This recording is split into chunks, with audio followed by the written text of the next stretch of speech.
Okay. Well, hi everybody. Welcome. Good to see you here on the last of our study here during the season of Lent. The season is running away from us now, and you want the door shut? All right. Happy to do.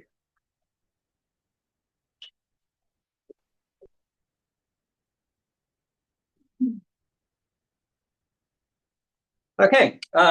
So we're going to be reading the Easter story. It feels a little untimely to do that here when tomorrow is Maundy, Thursday.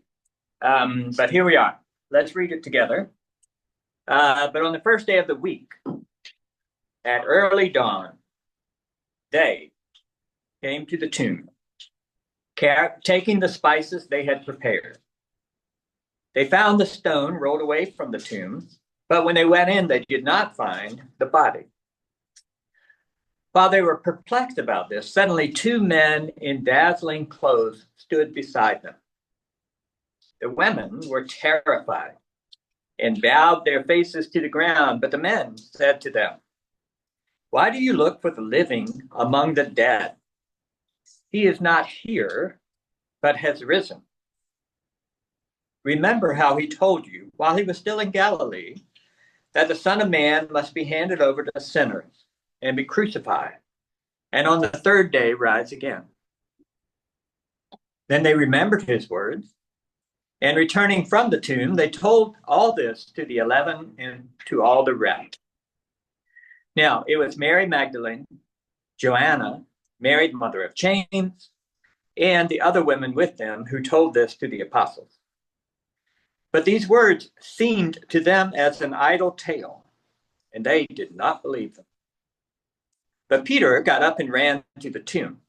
Stooping and looking in, he saw the linen cloths by themselves. Then he went home, amazed at what had happened. All right, I have an opening question for you. How many of you know what a mnemonic device is? All right. A mnemonic device is when you name something in a way that helps you remember it, right? So every good boy does fine are the notes on a musical treble clef scale, E, G, B, D, F. So that's a mnemonic device. There are two words in our story that the problem with mnemonic is when you read it, it starts with an M. M-N-E-M-O-N-I-C. And until you look it up online and hit the pronunciation button, it's hard to really tell. Do you pronounce the M? Is the M silent? Is the N silent? How do you do this? All right. So mnemonic is what I'm hearing online, and but it's spelled M-N-E. There are two words in our story that begin with that same root, M-N-E-N. What do you think they might be? Knowing what mnemonic devices are, what two words in our story do you think have the Greek prefix, root of the word for mnemonic? Remember. Remember is one.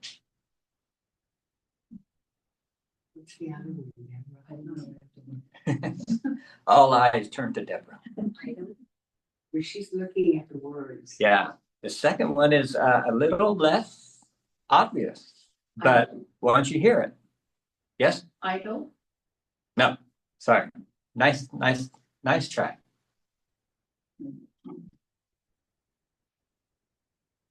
The word for idle is lupos, like loopy. That's right. That's a Greek word. Yeah. Okay. Yeah, it's not going to jump out at you from the page, but it's the word for tomb. Oh, tomb. That's interesting. It's interesting, but it also makes sense, doesn't it? What's behind you on the wall down there? Columbarium. Our columbarium, right? Where it's kind of a modern cemetery, more or less. Yeah, we call that our memory garden. A tomb is a memorial. The word could be used for a monument of any sort.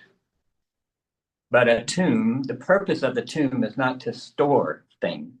It's to remember. It's to remember somebody. It's the monument. It's the tombstone in the cemetery, as it were, for remembering. Isn't that interesting? So the word remember and the word tomb are kind of connected by their root. And it's very similar to our transliterated English word mnemonic when we talk about a mnemonic device. Isn't that interesting?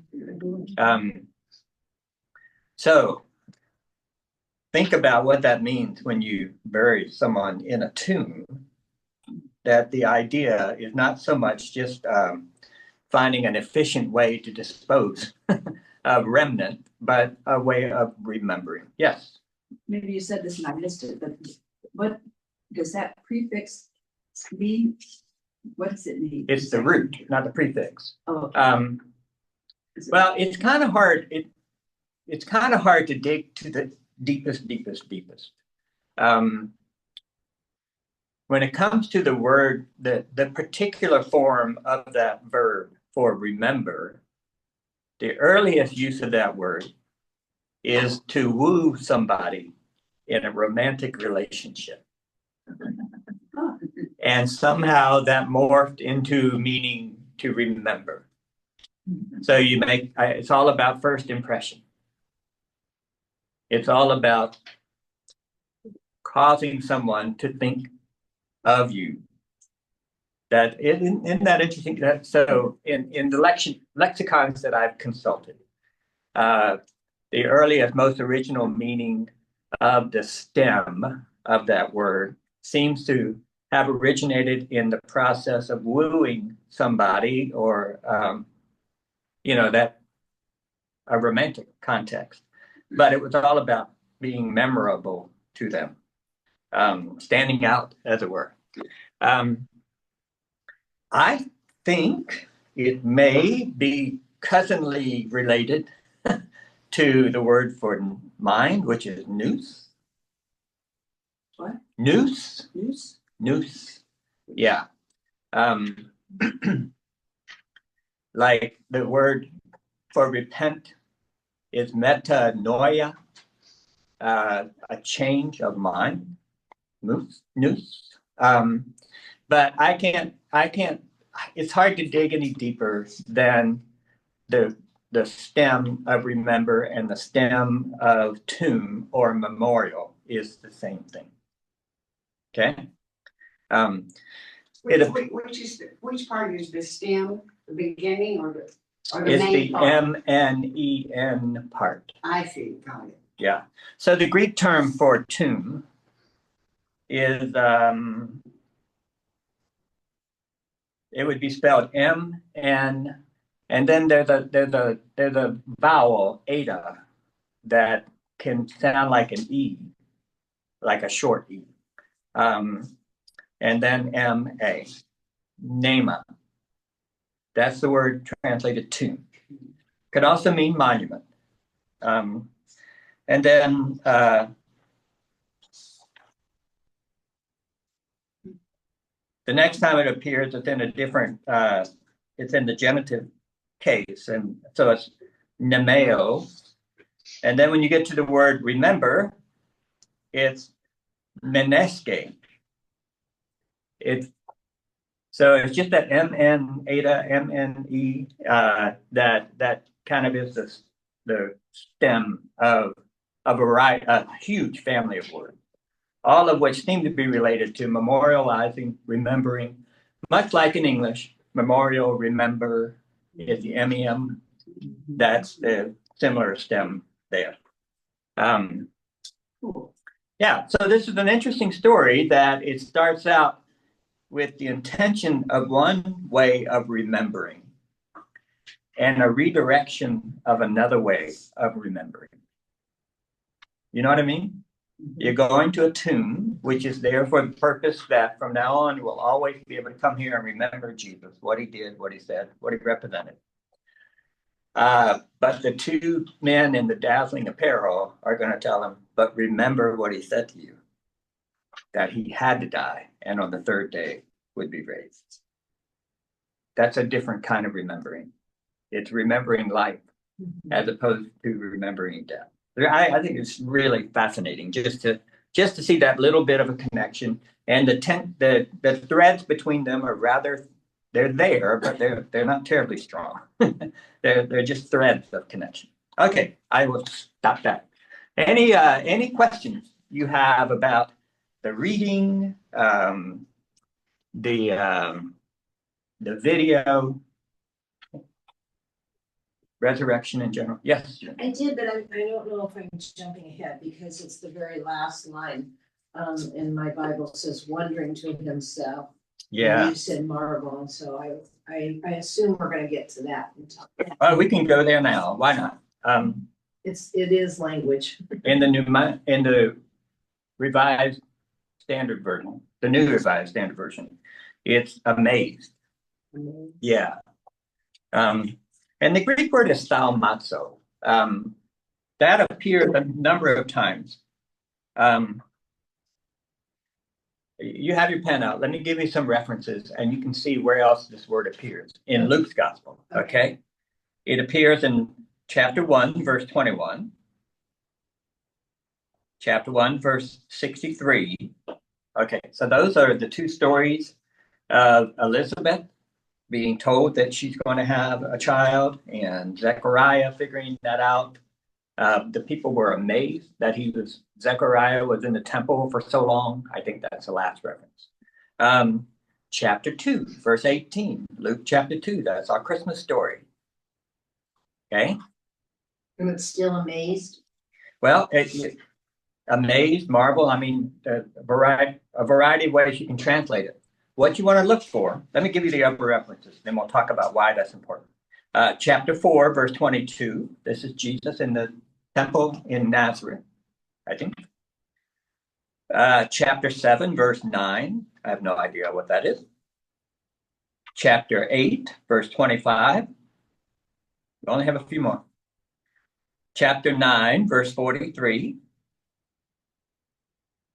Chapter 11, verse 14. Also chapter 11, verse 38. And then chapter 20, verse 26. Those are all the references to this verb before you get to, and it's going to show up after this in chapter 24, verse 41. Okay, so why am I giving you that? If you really want to catch the nuance of a term, and that's different from just seeing a translation of it, right? You want to capture the nuance. If you're amazed at something, you could be aghast that someone would have so much gall, right? We usually, it could be the same word translated aghast if you're offended by it. Or you could be amazed if you're compelled. It's either compelling or repelling, right? But either way, that emotion kind of is the same thing. You can't believe it. That's the whole thing. It's just hard to grasp. So what I would invite you to do is just go back to each of those references and see, is this a good thing? Is this a compelling amazement where someone is drawn to find out more? Or is it a form of rejecting something, a repelling amazement? Like, what, are you kidding? Are you beside yourself? Are you crazy? That kind of a thing. It's going to be, I think, if you look at each of those references, it's going to be a little inconsistent. So what that tells you as a translator or as a reader is that context is everything. Context is everything. And there are times, like in this story, that you just can't know. I mean, you can't know whether Peter has gone back disbelieving, like, this is great, I just can't wrap my head around it, or unbelieving, like, this didn't happen, right? Um, so it's an interesting term, and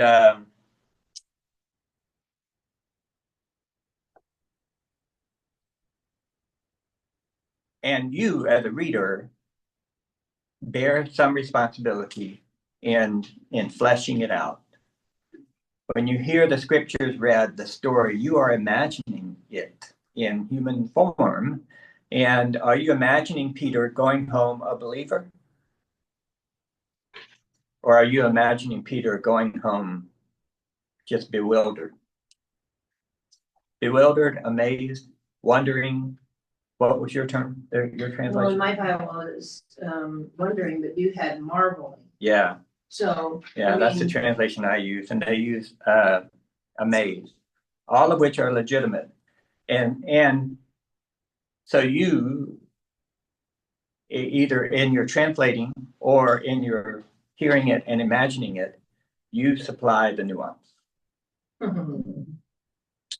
And because it stops so abruptly right there, I mean, we don't really, if it says Peter went home amazed and rejoicing, well, there you go. He loves it. But if you're wondering, you're still questioning. You It are. seems to me, but if you're marveling, you're going like, "Oh, that is so great." I mean, that to me is a little more positive. Right, and that's how I nuanced it in my translation. So if you go back, read all those references, and it's more than simple curiosity. I want to say that, and it's the kind of thing that people are either deeply offended or deeply attracted. And so it's an emotional field term, not just a mental one.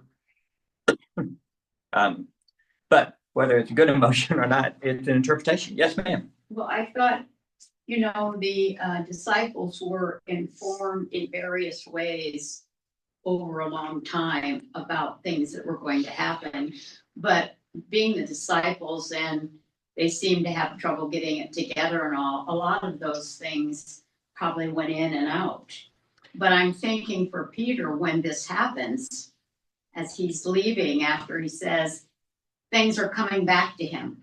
In other words, he's now recalling maybe all of the words of wisdom that what was going to happen becomes real. And it probably would make us, whoever we are, a little more able to handle what has happened. Yeah, and maybe so. The big leap from Peter to us, but yes. Look at the women in the story. When they first go, they are expecting death. They are going prepared to anoint a dead body. They are looking for a corpse. And when they find the stone rolled away, they don't immediately say, it's just like he said it would be. No. He rose on the third day. They don't say that. They're like, who stole his body? Right? So even though they'd heard Jesus disclose numerous times back in Galilee, 3 times at least we know, that he would be put to death, but rise on the third day. That just didn't seem to occur to them until the 2 men in glittering apparel invite them to remember. Remember. And he was very explicit about that. They remembered his words. Then they become reporters. That's true. So they remember, they return, they report. They're the mnemonic device for you. They remember, they return, and they report. Whether Peter has, at this point, remembered and is amazed, or whether he just can't figure out what the heck is going on here. He was in the room. He was in the room when they dismissed the women's report as a fairy tale.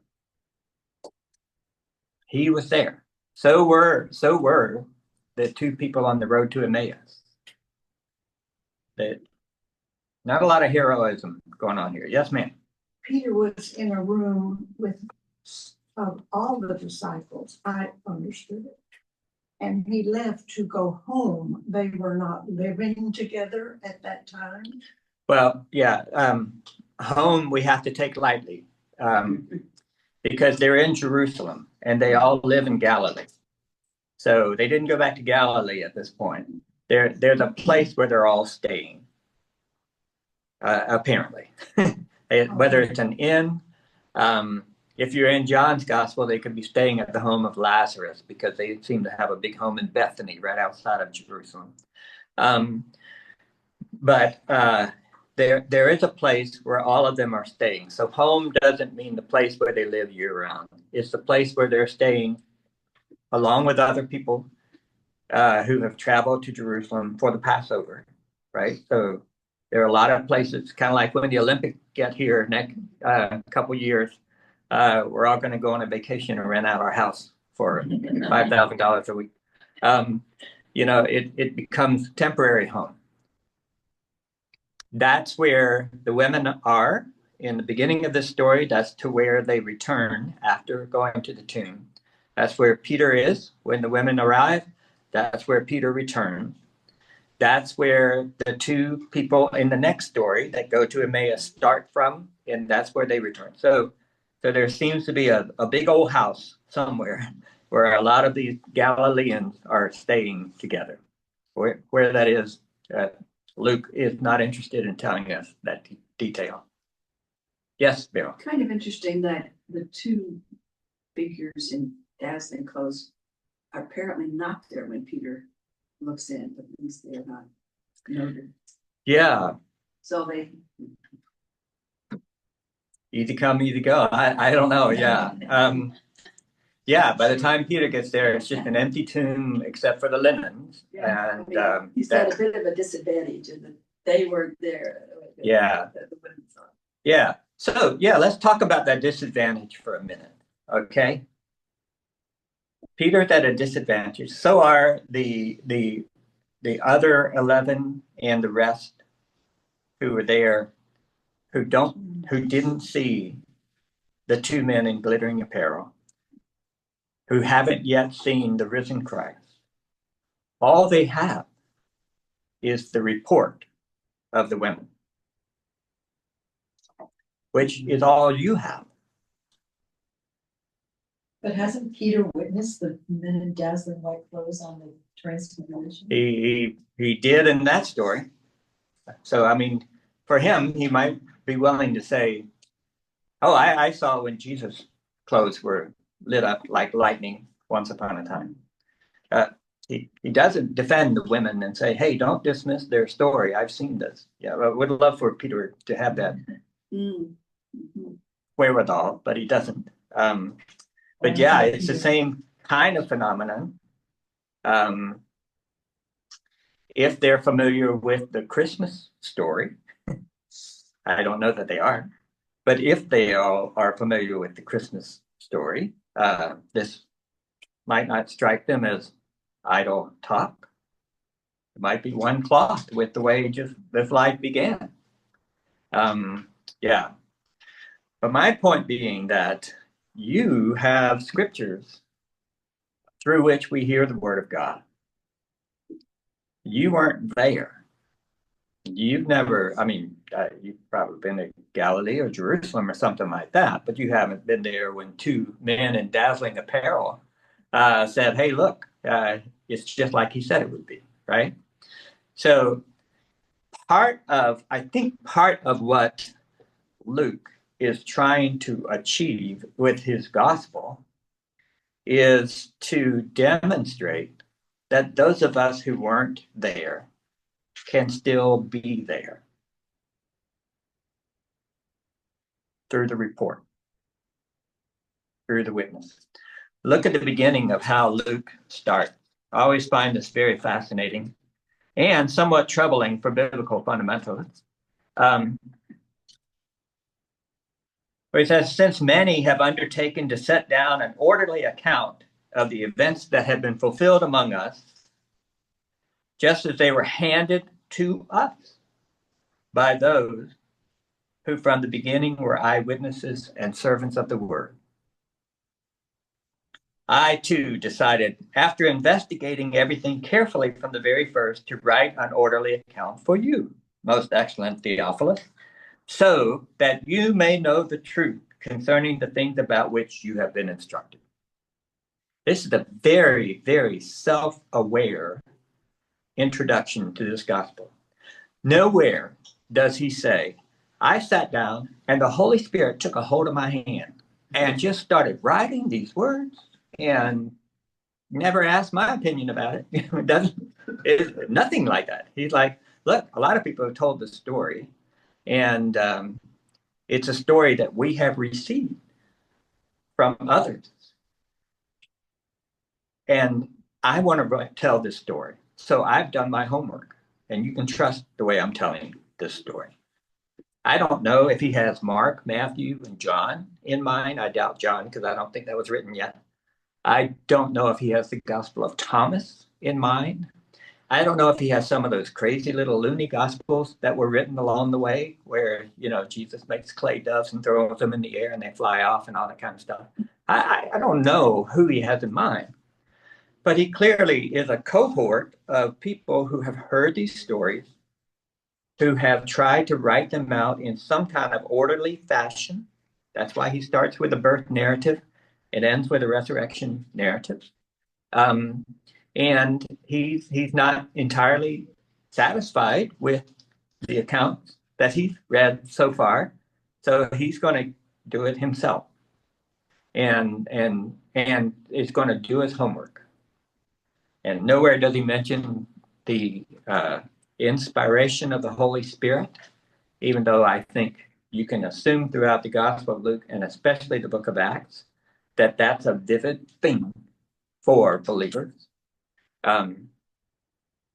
He's trying to set the record straight. But it's a message they received. So when you get back to the house and the women have heard this message from the two glittering men and have seen an empty tomb, even before anybody encounters Jesus himself, they're telling the story. And we are like the people in the house to whom the story is told. It's not our firsthand eyewitness event. It's given to us. And the question is, do we remember, or do we dismiss it as an idle tale? That we're not much different from them in that respect. I think Luke is trying to do that. I know John is trying to do that with his gospel. Throughout the Gospel of John, these signs are given that you might believe. Signs are given that you might believe. Signs are given that you might believe to all the people who are there. Then, after the resurrection, you got the story of Thomas, who needs a sign. So Jesus shows him his hand and his side. And then Jesus says, and Thomas responds, my Lord and my God. Jesus says, you believe because you've seen these signs? And after all these 20 chapters of signs are given that you might believe, Jesus says, blessed are those who do not see and yet believe. That's where it comes. So it's not a sign faith after all, it's a faith. John is writing to people who are never going to be able to put their hands on Jesus' palm or on his side, or weren't there to see the cross and weren't there to see Jesus, mistake Jesus for the gardener, or any of those kinds of things. That's what the gospel writers are doing. They are, after the fact, relating a story to people who weren't there. And that includes their original readers. It also includes you. Yes, ma'am. So Matthew, Mark, and Luke are all written about the same time period, around within 10 years. Is there any evidence that they would have conferred or met and talked and shared the stories? And then written from, we know Luke was the historian, so he's going right from that. I will just give you what the majority opinion is on that, because we're all kind of going behind the text. The majority opinion is that Mark was written first, in and around the time of the destruction of Jerusalem. So somewhere either just before, during, or after the year 70-ish. The majority opinion is that Matthew and Luke both had a copy of Mark in hand. They follow Mark's timeline directly. Now, they both have birth narratives, Mark doesn't. So they have material that Mark doesn't have. But all the stories that are in Mark, like 90% of them are in Matthew and Luke in the same order. So it would seem like Matthew, Luke both had Mark as a primary, and that's perhaps one of the treatises that Luke is referring to in these first couple verses of his gospel. Mhm. And then there are some stories that are only in Matthew and Luke, but not in Mark. Same story, told a little differently, but same stories. Sermon on the Mount, Sermon on the Plain. Mhm. There's the kernel of the same sermon in there somewhere, just kind of told a little differently. Matthew and Luke have some shared stories, and biblical scholars call those stories from the Q source. The Q source. It sounds much more cryptic and James Bondy than it should. Q is it stands for the German word Quell, which means source.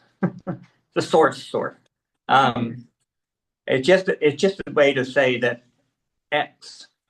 Matthew and Luke seem to have a group of stories in common that Mark didn't have access to or didn't consider worth telling.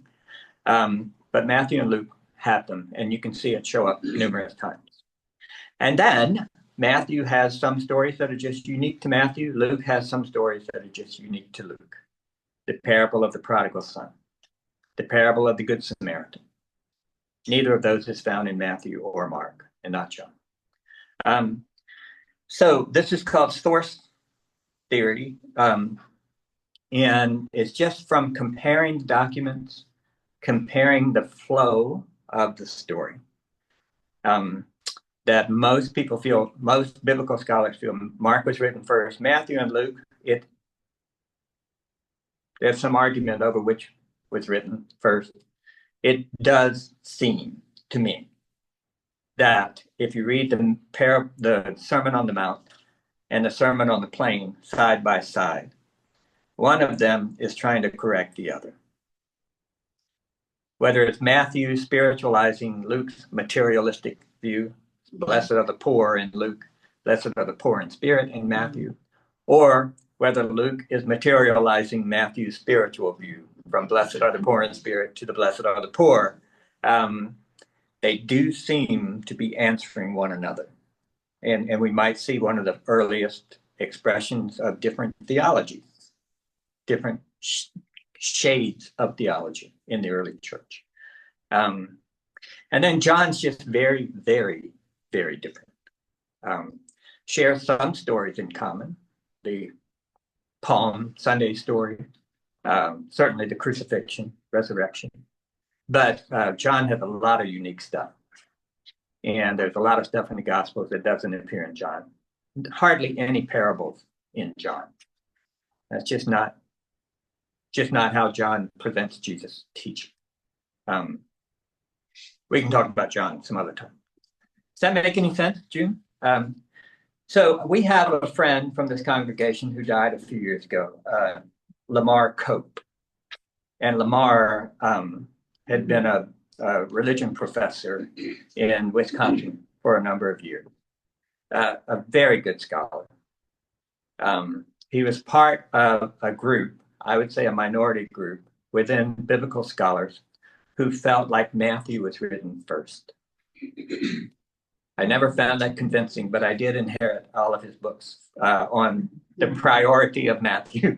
Yeah. First before Mark or first before Luke? First before Mark. Yeah. Matthean priority. He would use that phrase with me a lot. And I could never sign on to it, but of course he's much brighter than I am.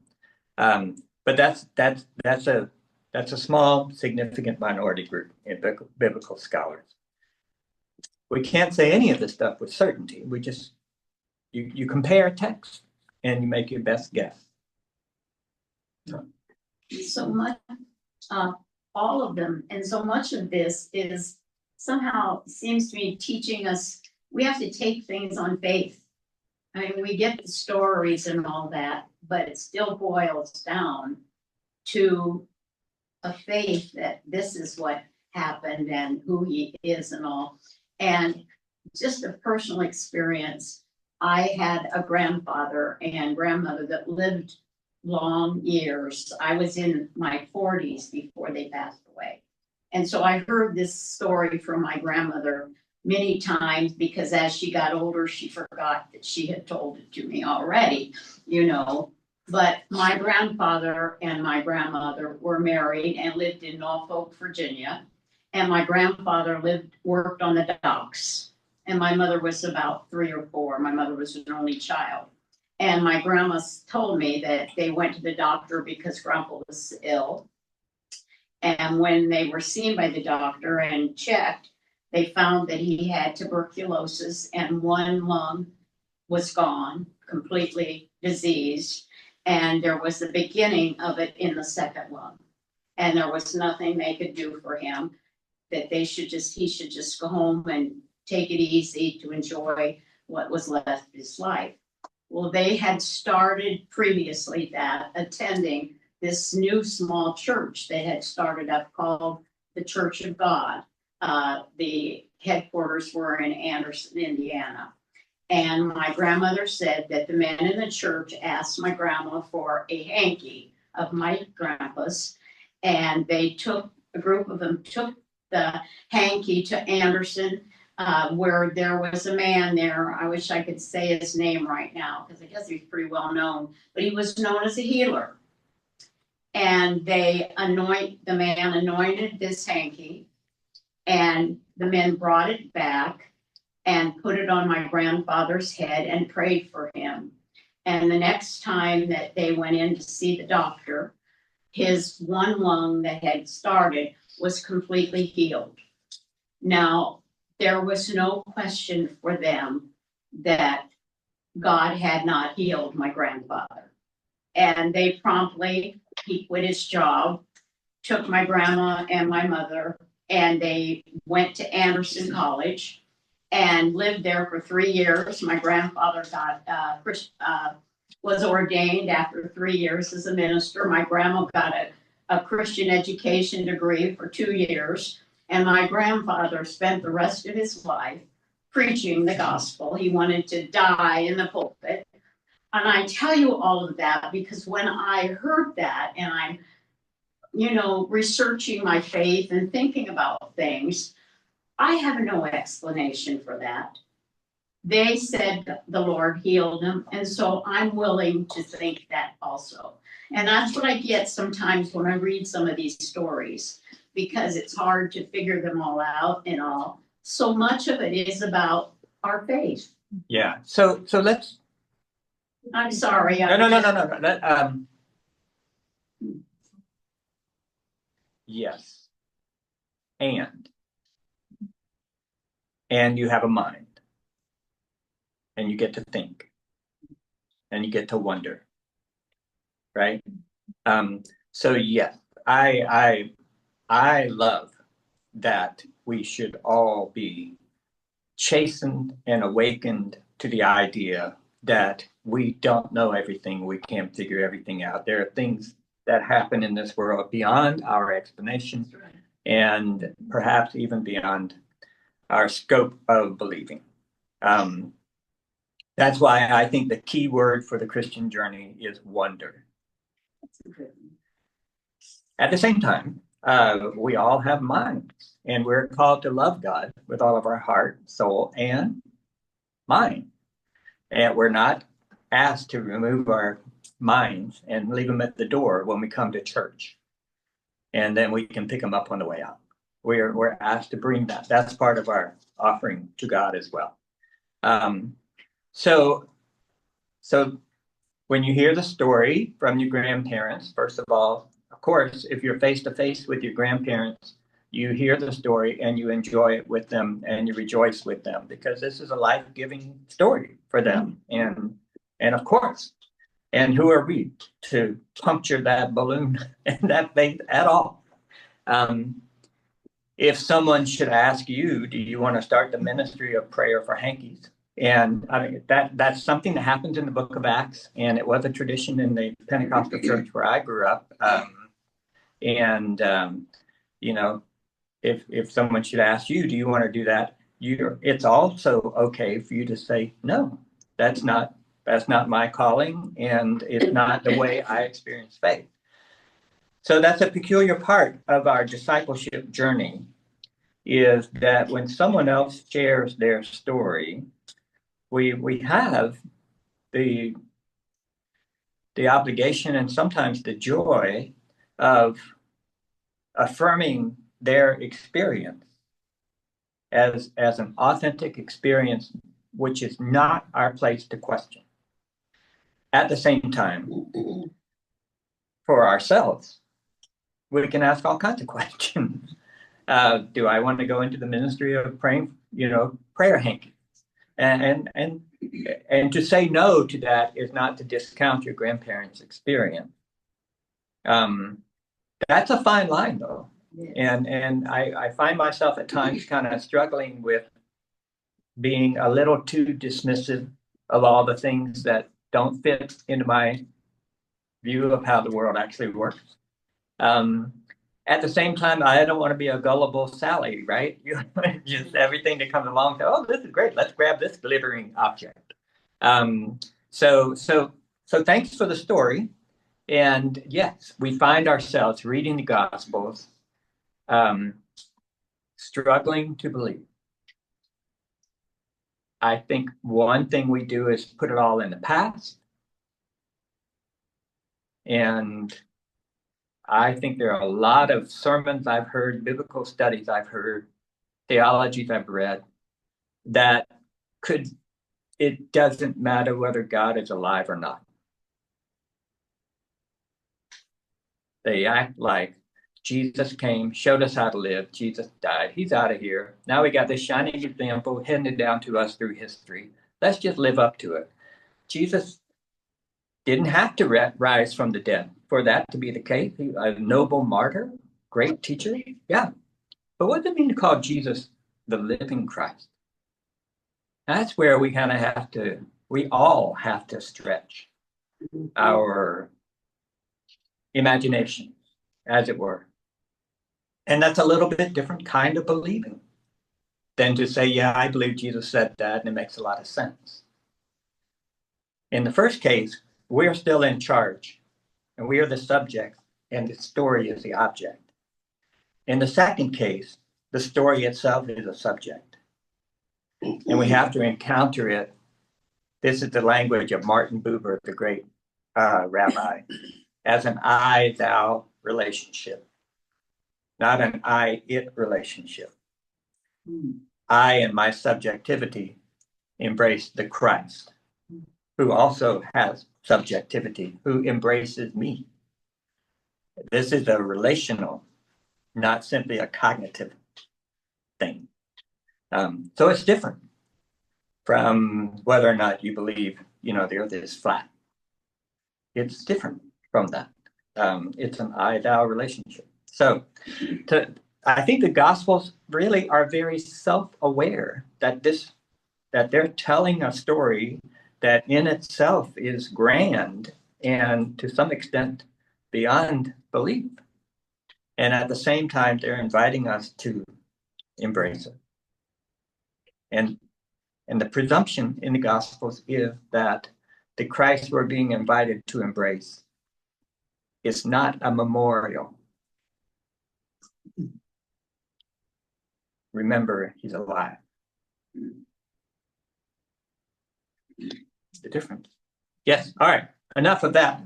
Look, I've already preached 7 sermons and I got another. Sorry. You got me started. Okay. Well, I have a question. Yes, ma'am. So that with Christ, it's I thou kind of Christ. Does that have something to do with the Holy Spirit? I get confused about what that actually means Yeah, all the time. yeah. That's Am it. I unusual or I mean? No, you're not unusual at all. When I teach confirmation classes, that's always the part people are like, what?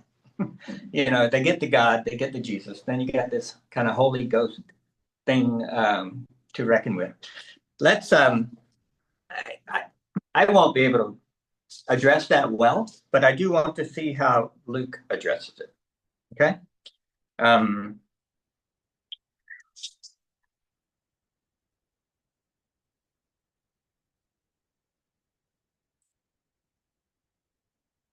let's look at the last part of chapter 24. I don't know how far back to go. I don't want to go too far. Let's start at verse 44. All right. Now I just want you to trust me for a second. It's real hard to imagine that this is exactly what Jesus said in real time in that moment. Okay? Because, for example, it starts with this. These are my words that I spoke to you while I was still with you. I mean, if he's standing right there, that doesn't make any sense whatsoever, right? So, believe me, Luke is self-consciously aware that this is preaching as more than history, as it were. This is encouragement. Okay, all right. Then Jesus said to them, it's the disciples, "These are my words that I spoke to you while I was still with you." I presume that's referring to their ministry in Galilee. That everything written about me in the law of Moses, the prophets, and the Psalms must be fulfilled. Then he opened their minds to understand the scriptures. And he said to them, "Thus it is written, that the Messiah is to suffer and to rise from the dead on the third day, and that repentance and forgiveness of sin is to be proclaimed in his name to all nations, beginning from Jerusalem. You are witnesses of these things. And see, I am sending upon you what my Father promised. So stay here in the city until you have been clothed with power from on high." In the book of Acts, that's going to be the day of Pentecost. This is a really interesting send-off. I think it's much better than what we call the Great Commission in Matthew 28, 1.5 verses that we rip out of context in Matthew 28. This is that Jesus is saying to them, I am at work in the world, and your job is to witness to that. Not your job is to convince everybody, your job is to make people believe things. I am at work in the world, and you're a witness to my presence in the world. It is written that the Son of Man must suffer and die and to be raised. In Luke's mind, that's peppered all throughout the Old Testament. It gets more and more explicit. The two men in doubting apparel say to the woman, "Remember what he said to you when he was in Galilee." On the road to Emmaus, Jesus is walking with these two disciples and said, "Oh, you simpletons, you're slow of heart to believe." How did he put it exactly? "Oh, how foolish you are, and how slow of heart to believe all that the prophets have declared. Was it not necessary for the Messiah to suffer?" So now we've got, it's not just what Jesus said, but the prophets said it. And now in the end of chapter 24, you got not just the prophets, but it's written in Moses and the prophets and the Psalms that the Messiah is to die and on the third day to be raised. And you are witnesses to these things. So stay here till you get this promise from the Father on it. So what we don't have is the resurrected Christ eating fish with us walking beside us, walking through the locked doors, closed doors, and chatting with us, like you do in the resurrection stories. But what we do have is a promise of God, of God's Spirit, actually really with us, empowering us in what we do. And the whole idea of the resurrection, the ascension, the promise of Pentecost, I think in Luke's theology, it's one cloth. This life of Christ that you experience in Jesus in mortal flesh has subsided so that now you can experience the Spirit of Christ in its fullness. Something like that. So I think the church made some problematic language for us when we started talking about three distinct figures in the Godhead and yet one God. It's just, the math doesn't work. What they're trying to do is take something that's a mystery and to make it rational. And when they do that, it never quite fits. So again, I think figuring it out is one approach. Wondering is another. Yes, Deborah, was your hand up? No. Oh, sorry. Yes, Shirley. The gifts of the Spirit that he talked about come into that? Well, that's Paul's language in Galatians chapter, the gifts of the Spirit in Romans chapters 12 and 14. They do come into it in the sense that when God's Spirit is present in a church, it is manifest through the people in the church with having abilities beyond just what they learned along the way. Yeah. And it's manifest in Paul's letter to Galatians in the way we live, in the fruit of the Spirit: love, joy, peace, gentleness, goodness, faith, meekness, self-control. Those are evidences that the Spirit is living through your tree. And so, yeah, it's a big deal thing. We're not just a bunch of people doing our best. That's it. We are an empowered people giving witness to that, our presence among us. Believe it or not. Okay. All right. Any other questions, comments, places where you want to lean in? One can feel very empowered, and that's what counts. You don't necessarily have to prove it. You Right. just are, right?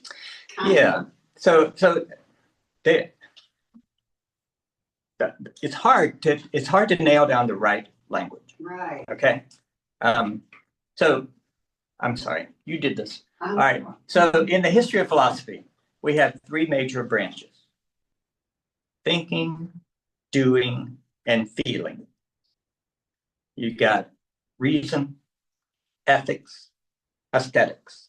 This goes back to Aristotle, really kind of laid it out in those terms, and that continues.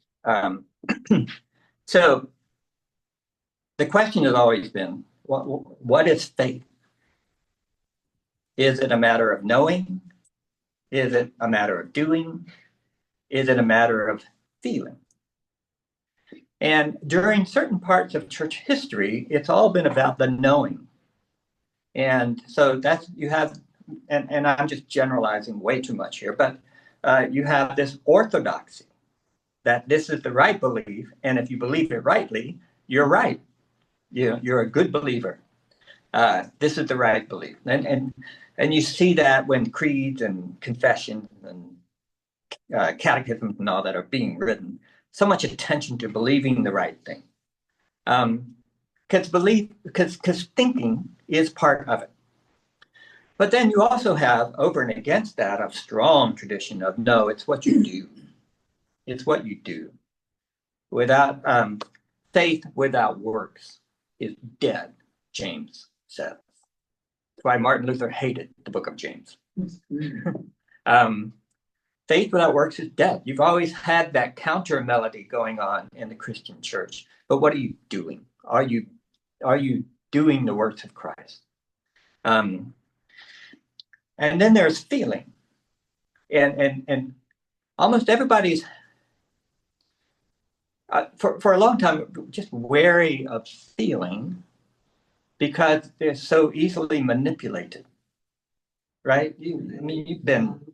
You've seen riots start because everybody just gets riled up. You've seen Pentecostal services where they make everyone riled up. You know how inconsistent your own feelings are and how they can change on a dime. When Friedrich Schleiermacher wrote his Christian faith back in the 18th century, he located the source of religion as the feeling of absolute dependence. The feeling of absolute dependence, which is not like knowing. I mean, it's not knowing and it's not doing, and it's not really feeling in terms of aesthetic response, but it's the deepest form of feeling. Is one's absolute dependence on that which is greater than we can ever imagine. You have that feeling of that, and that's the beginning of what he would call piety, might be translated religion. I'm very much a Schleiermacherian. I think this is brilliant theology that long before you make a decision, you have a disposition of whether or not you're going to accept it. And long before you do something, you're either disposed to that kind of action or you're repelled by it. And even long before you feel it, although that's probably the most similar part of our being, is there is something about feeling where we are captivated by music, by beauty, by the right word, by someone's action. When we're feeling, it's when we are captivated more than when we would capture. When you think about something, you figure it out. There's a very I-it relationship. And when you do stuff, you accomplish the goal. But when you feel, you're in this kind of symbiotic relationship, right? And quite often you have to give up your possession of it and let it possess you, as it were. And Schleiermacher said that that's the beginning of all piety, is the feeling of absolute dependence. He mentioned a question Schelling once asked: why is there something and not nothing? Just to know that you're in a world that exists. I mean, you didn't make it. You didn't know it. You didn't do it. but just to marvel at existence itself, and that you're here by dint of not yourself. Something else has given you life. Now you're getting to the roots of religious thinking. And from that, Schleiermacher developed the whole Christian theology. That starts with that feeling of absolute dependence. And I think Luke's language of the Holy Spirit really wants us to get there. That there's something that's giving you life that is compelling. It's just very compelling. And it is 11 o'clock. And I know you have to get moving. And I want to honor all of you, especially those of you who are joining us online. Thank you all very much. This has been enjoyable. I love doing this. I don't know when we're going to do it again, but it won't be too long. Okay? So thanks, everybody.